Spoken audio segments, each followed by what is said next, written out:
So it's been over 12 hours. We're at about 15 hours since this tragic, devastating emergency. And our people are working around the clock. Our fire rescue team leaving no stone unturned. And we're working with the families on reunification as well as those that were dislocated in the neighboring buildings.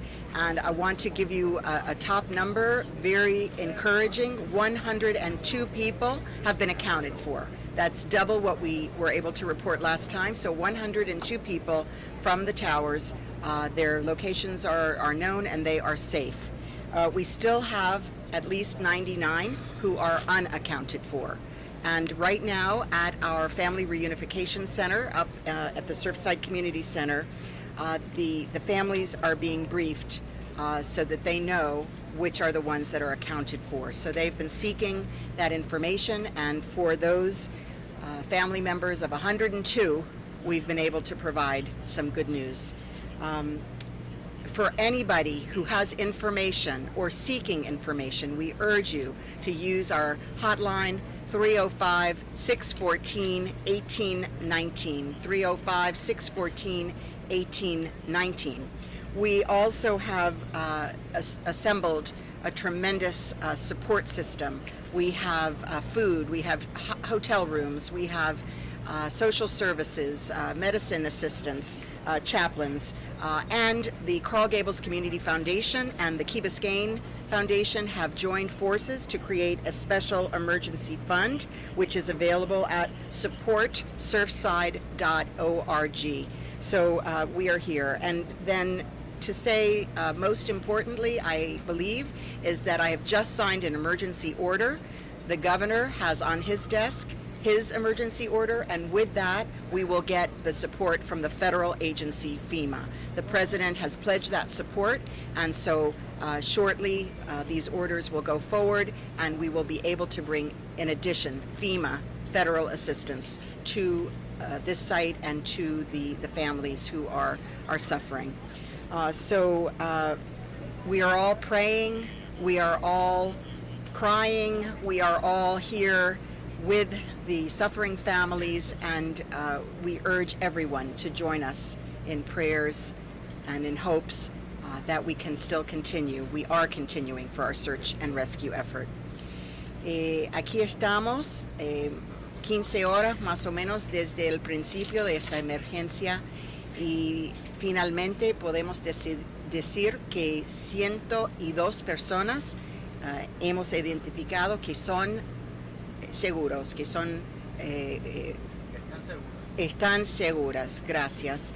Y las familias están recibiendo la notificación ahora de los que están con estos 102 personas, pero todavía tenemos 99 personas al mínimo que no podemos decir dónde están y si son seguras. Pero estamos haciendo todo como antes, como del día y noche entero, buscando personas allí en ese desastre, y todos nosotros estamos con oraciones y benedicciones pensando en las familias, y no vamos a dejar ninguna piedra afuera para que podamos encontrar. Todavía tenemos este número de donde gente pueden pedir información o dar información de las personas que están esperando. 305-614-1819, 305-614-1819. Y también tenemos ahora recursos de la Fundación de Coral Gables Community Foundation, Key Biscayne Foundation y Miami Foundation, y juntos ellos tienen un fondo que se llama supportsurfside.org. Y finalmente yo acabé de firmar un orden de emergencia de este desastre, y el gobernador tiene también en su escritorio un orden para firmar, y dijo que sí, que va a firmar, y el presidente dijo que está listo a mandar recursos federales por FEMA. Gracias a todos. Thank you, Madam Mayor. Following the Mayor, we're going to have the Board of County Commissioners Chairman. Honorable Jose Diaz. Thank you. This has been a very sad day for us in our community, but it's also a day that we can see this community come together and provide the very best in support of a very bad and ugly situation. I want to thank the firefighters that since 1:48 in the morning have not stopped in trying to rescue as many people as possible. I want to thank the mayor for all her work and what has taken place. This is very sad when you're dealing with people that don't know the outcome of their family. They're very worried. They just are desperate in the sense that they want to know what's actually taking place. But we continue to try to rescue. We continue to try to find more people, and the number doubled, as the mayor said, which is great news. We want to keep going on that, and I know that the chief fire has more figures as to the director of police, as to stats. All I can say is I am incredibly proud of this community and all its residents and the outpour of support and what they're doing. Thank you to all, and the prayers. That is extremely important. That's what's taking place. So to us, please continue. Our men and women are doing the very best that they can. They're the very best in the world in what they do, and hopefully we'll continue to get good results out of such a tragic situation. Tengo que darle las gracias a la alcaldesa por su liderazgo y también a los hombres del Departamento de Bomberos y de Policía. Desde las 1:48 de la mañana están trabajando sin parar, buscando personas y tratando de salvarle la vida a muchos de ellos en el rescate. El número creció el doble, como dijo la alcaldesa, de personas que ya son contables, pero todavía quedan 99 que no han sido contables.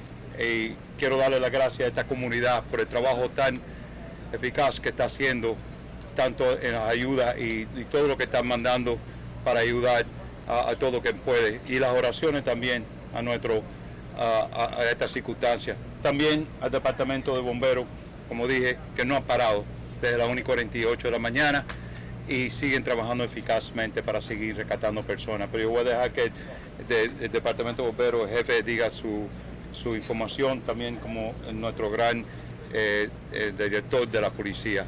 Pero más que nada quise darle las gracias de nuevo a todos los que están trabajando en estas circunstancias y también a los ciudadanos de esta comunidad y de todas partes que han llamado con la ayuda, incluyendo nuestro gobernador y muchos más. Muchas gracias. Thank you, Mr. Chairman. And we're going to follow with the Vice Chair, Honorable Oliver Gilbert. Between the mayor and the chairman, they've said most everything, but listen, I just have to implore everybody, just pray. Look, having seen that building from the other side, we have to all pray. The county, the mayor, the firefighters, the first responders, we're going to all continue to work. But we need everybody to continue to pray because, and not just for the people who are in those buildings, but for their families who are desperately hoping that they're safe. For the firefighters and first responders who are going in there trying to save their lives. For this community, we have to pray. And we're going to pray and we're going to work. We're going to pray and we're going to work. Thank you. Thank you, Mr. Vice Chair. We're going to follow by Representative Debbie Wasserman-Schultz. Thank you so much, Mayor Levine Cava, to the members of the County Commission. I woke up this morning in Washington, D.C. to the horror of seeing a building that had collapsed in Surfside, which is entirely included in my congressional district.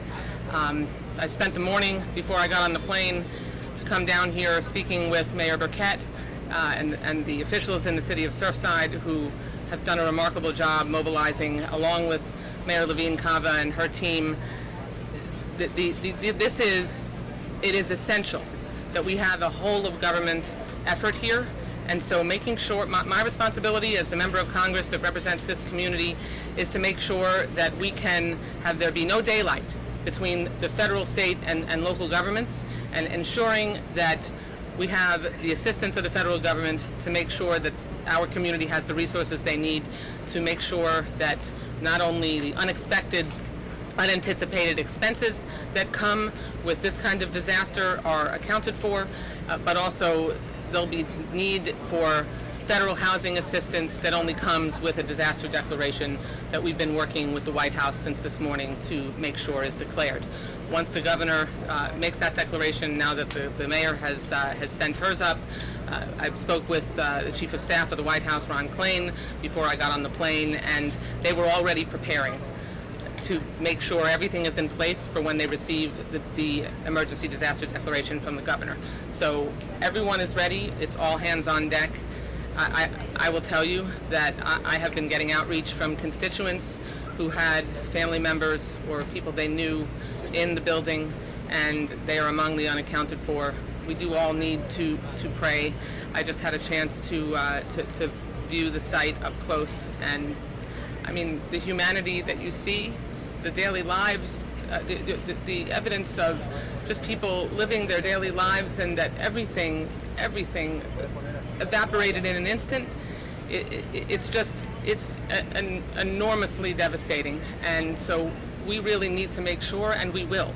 And I'm thankful that President Biden made it very clear that they are prepared to mobilize everything that this community needs, and I'll be working with my fellow elected officials to ensure that. So please know that this entire day, since the news of this tragedy began, we have all been working very closely, and we'll keep this community close and everyone in our prayers. Thank you so much. Thank you, ma'am. We're going to follow up with the Assistant Chief of Operations, Ray Jadala, followed by Public Information Officer Erica Benitez in Spanish. Good afternoon. So since the last press conference at 6 a.m. this morning, we shifted our operations from the inside of the building to underneath the rubble. We conducted an assessment, sonar and search cams on the top of the rubble. Sonar is those listening devices. We also utilized canine dogs for the top of the rubble early in the search phase. What we've determined was that all the resources needed to shift underneath the rubble. There's a parking garage that's beneath the building that's given us better access to gain basically tunnelways to these different floors. All the resources have continued to basically shift approximately 60 to 70 firefighters at a time, coupled with our urban search and rescue team underneath the parking garage. Again, that's what we found was on top of the rubble area. We're unable to locate any voids, any areas that we could actually operate to start conducting these searches. This process is slow and methodical. You see that every time there's a shift in the rubble, we have additional rubble that shifts on us. If we make a cut and there's a shift with additional boulders, what we end up finding is what we just encountered, a small fire. We did have a small fire as a result of some shifting of the building. We were able to extinguish it within 20 minutes, after which time we went back in and we conducted search operations. The operations will continue throughout the night. We have our urban search and rescue team, again, coupled with additional resources that we have that are going to replace our firefighters tomorrow morning to bring in fresh crews. But again, every possible resource that we have, including local assets from municipalities, are being brought in, and every opportunity for any viable victims that we can find, we will locate. Thank you. Can you clarify whether the 102 who have been found, where they were from? PIO Erica Benitez is going to speak in Spanish for fire. Muy buenas tardes. Bueno, ahora 15 horas después de que comenzamos esta operación, estamos todavía continuando con la misión de búsqueda y rescate. Lo que sabemos es que al comenzar esta misión, al principio empezamos haciendo una búsqueda con los perros, al principio en la parte de arriba de los escombros. Ahora lo que estamos haciendo es cambiando la estrategia. Estamos buscando a personas vivas es lo que esperamos encontrar debajo de los escombros. Por eso hemos seguido esta operación y continuarán estos equipos de búsqueda y rescate trabajando arduamente para asegurar de que encontremos a todas las personas que podamos encontrar vivas.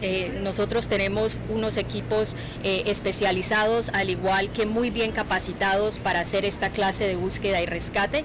Estos equipos han trabajado en todas partes del mundo y tienen muchísima experiencia en esta clase de rescates. Thank you, Erica. Director of the Miami-Dade Police Department, Alfredo Ramirez. Good afternoon. I'd like to speak directly to the victim's family and everyone in our community that's concerned right now. I want to assure you that we are doing everything we can to bring information to the families. We are all in this together. We are all hurting. We know that the families are very upset. They're in a lot of pain, but we ask for painful patience. And I know that's a hard ask, but we have to. This is a tremendous task that we're all involved in right now. It's very dangerous, and while we're putting the work on the ground, those families are suffering. Our officers and our counselors and social workers are with them right now, trying to console them, waiting for dire news or good news. What we all have to do, like everyone has said here, is stick together and pray together. These are very difficult times, and things are going to get more difficult as we move forward. As we move forward, it's going to get harder, and those families are going to suffer. So I ask, please, rumor control, please do not share any misinformation. We will give you the information that we can give you, because those families are depending on that. I want them to know that we are here for them. Estoy hablando directo a la familia, decirle que estamos sintiendo tu dolor. Nosotros sabemos que está ahora sintiendo bravo, que hay muchas cuestiones. Quiero que ellos saben que estamos haciendo todo lo que podemos hacer para traerle información. Esta operación es muy duro, muy delicado, y yo sé que como cuando estamos haciendo este proceso, ellos están sufriendo. So, quisiera decirle a ellos que no le vamos a dejar solo. Tenemos nuestros detectives hablando con ellos, dando información, y por favor hay que controlar los rumores. Cuando tenemos información te la vamos a dar, porque es muy importante que no damos información que no es correcta, porque las familias van a sufrir. Gracias. We're going to go into the questions and answers. Let's try to keep it in an orderly fashion so that way we can do it. So if you raise a hand, we can go ahead and point. Oh, wait. Yeah, they were going to give it to him. Tweet it out. Give me a sec. Go ahead. And please direct the question to who? For Mayor Living Cobb as well as Miami-Dade. I'm so sorry for everybody. Please, I'm sorry.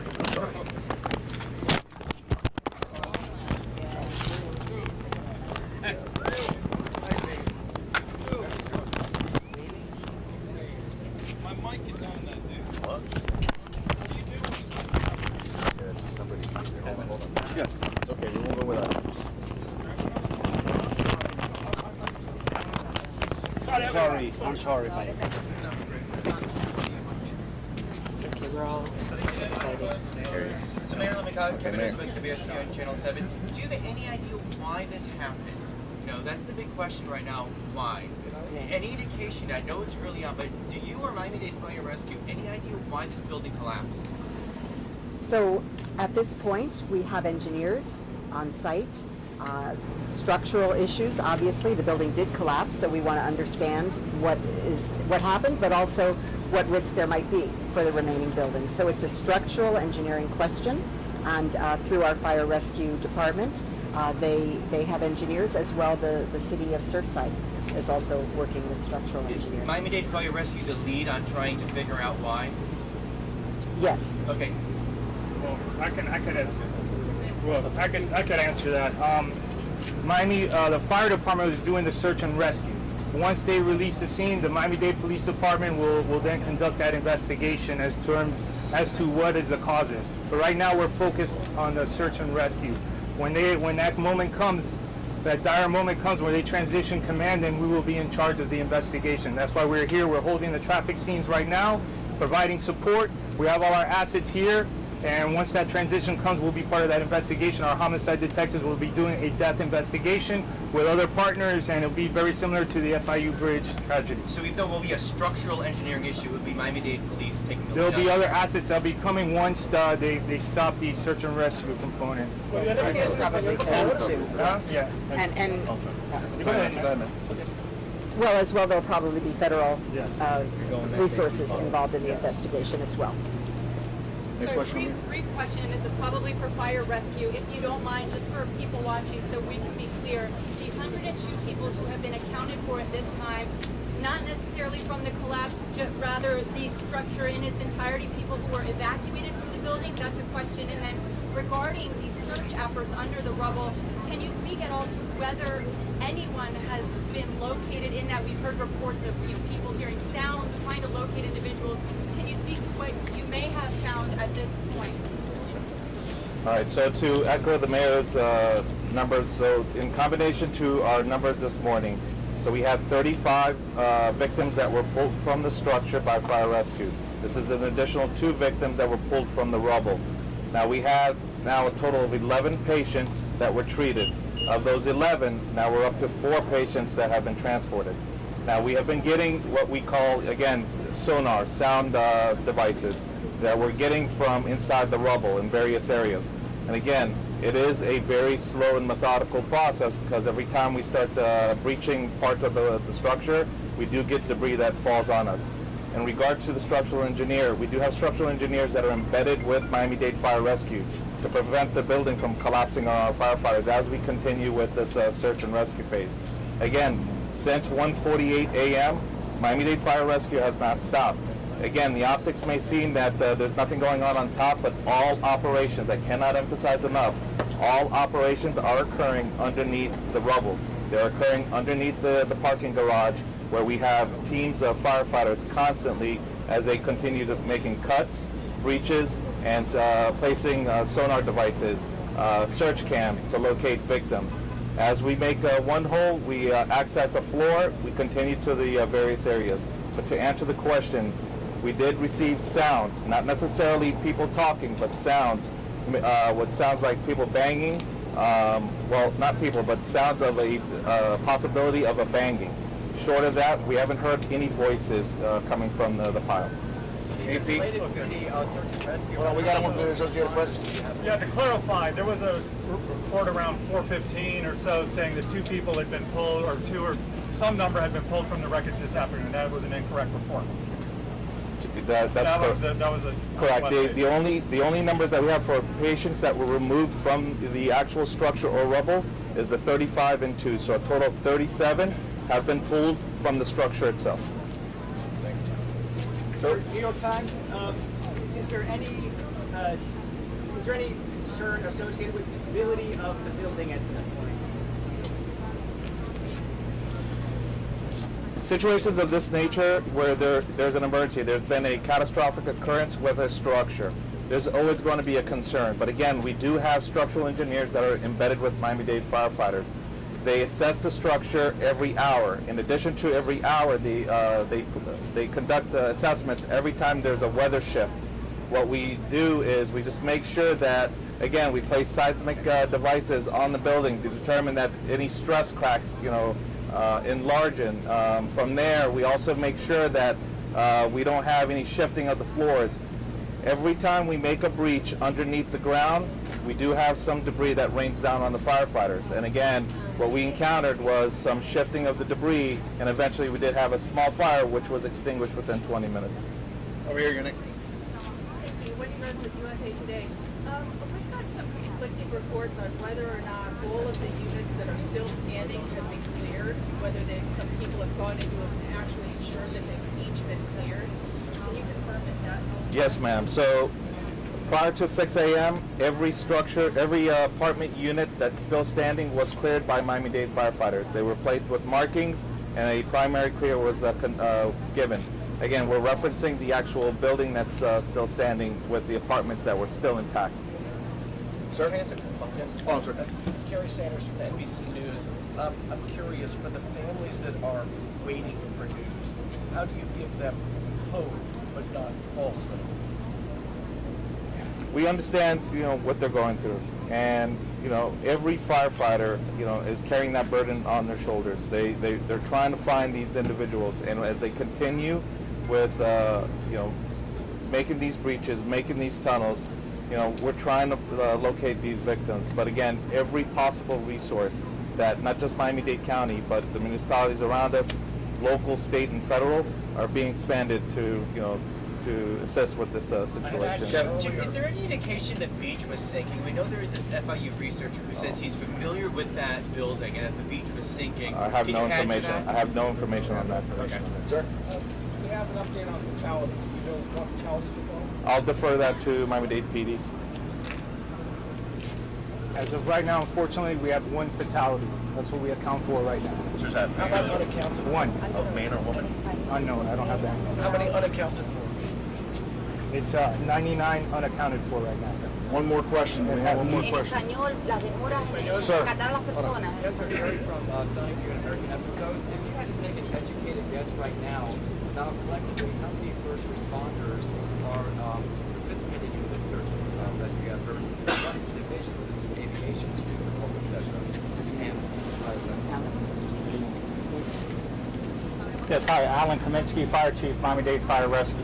Right now we have several teams, so estimate of our Florida task force, we have up to 40 members that are conducting the search and rescue, as Chief Jadala mentioned, in the parking area, as well as, we have multiple units on scene. So, at one point we had over 100 firefighters, and we still currently have 60 plus that are actively working, and we rotate through the scene. How many No, as of now we had no injuries of any firefighters, any personnel. How many rescue dogs? We currently have 4 that we've been rotating through. Thank you, folks. The leaders are going to get back to work. Concerns about asbestos with firefighters? Last thing, I know this is a building, there's a lot of dust. Are any precautions, anything you can say about the risk? Definitely, when we make entry, wear the necessary proper respiratory protection. So we have the proper protection on when we're in that environment.